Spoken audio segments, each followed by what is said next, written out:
What's going on? Welcome to the next video on how to draw dynamic poses. Now in this video I chose two different poses from Pinterest, one being this one in an extreme angle and the next one being a samurai pose with a samurai girl holding a sword. Now for this one I try to choose one that had a extreme angle to it, just to choose something that was fairly difficult to do. That way I have more of a challenge of creating one. And for this one I saw a few of them that had a pretty powerful extreme angle, and I chose this one with the girl having her fingers large towards the top of the picture and then have her fingers on the bottom. So for this I started out drawing the head, making the head real small, and started to kind of find and figure out where the shapes are going to be placed onto the picture. So that's why you see me creating the chest, and then I started to make the waist. I'm kind of just trying to find the shapes to figure out where the shapes are placed. That way I can kind of place in the details when I'm adding in the details if I was to create a particular picture or image later on. So right now I'm adding in the circle for the shoulder, and I'm just placing it to figure out where the shoulder is going to be, how to make the arm, or how far the distance of the arm is going to be from the head.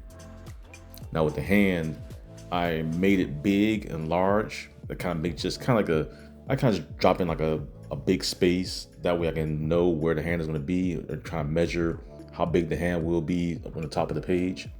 And then I just kind of work my way down to the legs to kind of figure out and position all the shapes in for that.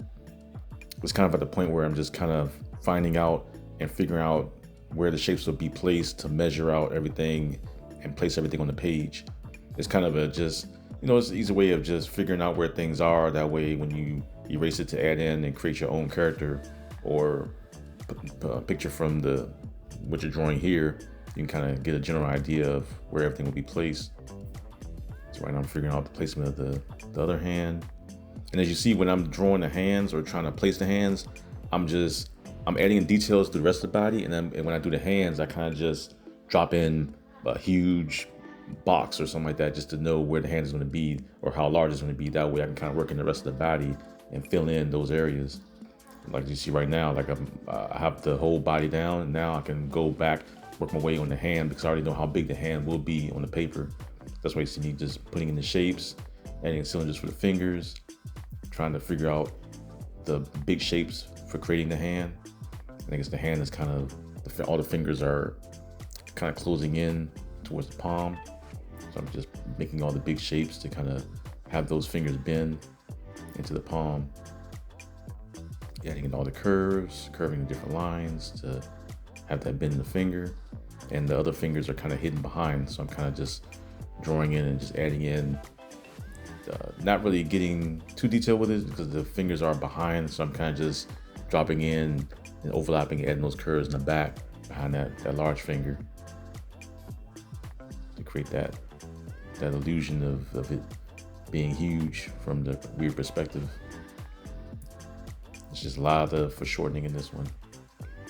Now for this hand, I'm kind of working my way around the thumb.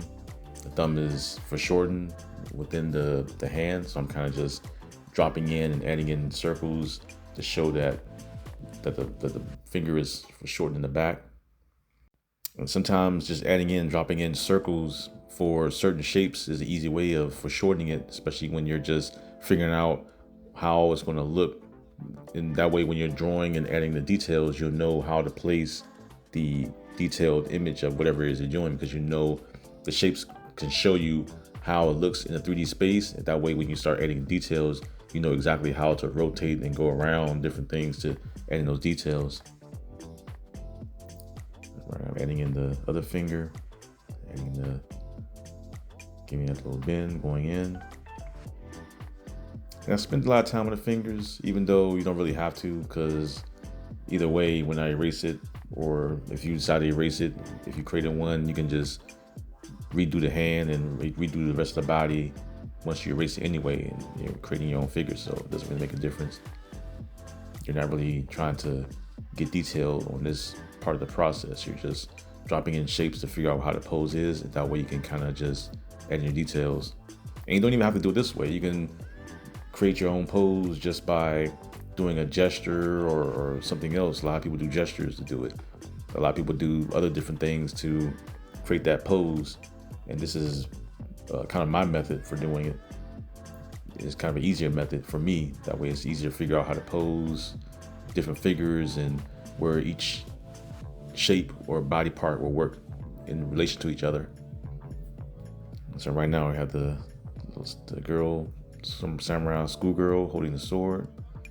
And so for this one, start with the head as usual, work my way down. And you see when I always make that neck real long, because the neck will always go that long in every pose you do. And whenever you create that chest and add the chest around it, you usually just, you erase the neck. And I guess in this case, the neck will kind of go that way because you're going to later on add in those, collar areas to kind of make up for where that neck is placed. But sometimes the neck can be hidden and you just have to erase that part, especially if you're doing like the back, or if you're drawing it from the back, or if you're drawing it from a different angle where, the chest could be facing up or something like that. So right now, that other circle is for the other shoulder, and it's behind the torso area. So kind of just joining it like in the back, adding in the arms, adding that sword. And for the sword, I kind of just drew like a long line. Sometimes I'll do that every once in a while if I'm trying to figure it out and place the hand and different arms. And sometimes I'll kind of do it in a way to where I'll draw the line first and I'll measure out where I'll place everything. That way I know where to place the arm and things like that. So like right now you see that I already have the sword there. Now I can draw the arm and position the arm where the sword is to kind of measure everything out. I mean, you can draw it out without creating the sword, but I kind of like to do it this way. And sometimes I may do it the other way where I'm just drawing the arm out first and then I do the sword. But it always depends on whatever method that works for you. Let's see, working in that hand. And for this I did like a little jump cut since the video kind of cut on me right there. So the hand is already done. So sorry about that. Luckily I caught the video before I drew too much. But as you can see, because I drew the sword first, or the long line, adding the sword, and I drew in the arm after, I can kind of show the weight of the sword on the arm, as if the sword is kind of on top of the arm. And I can see that I probably would eventually, if I was to draw over it, when I add in the details, I will slightly erase the arm, because the arm the sword is above, you can, or at least the lower arm, I can lower that a little bit more, because in the picture it's a little bit lowered, but it's just a minor mistake or a minor thing to fix, or I might not fix it. I might just leave it like it is. And have it where her hand is holding the sheath for the sword in her hand, the same hand that's the sword's resting on. Draw that, adding a little slight cross hatching. Like I said, just like I mentioned a lot of times before, the more you practice drawing the shapes, the easier it is to draw them and position them in different areas to create the pose you want. And a lot of people will say, it's hard to make the shapes in different areas and how to bend them in different positions.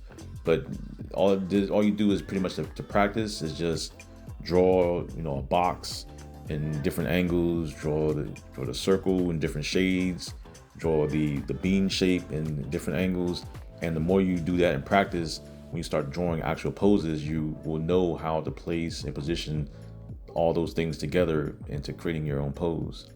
And I'll do a video showing ways to practice drawing those different shapes, and then later on putting them together to create your little stick figure of shapes to create your pose. So right now I'm just adding in details and darkening all the lines. Erasing some areas that overlaps in the shapes. But that's it for this video. Want to see more videos like this? Like button, subscribe, comment for any other videos you want to see. Take care.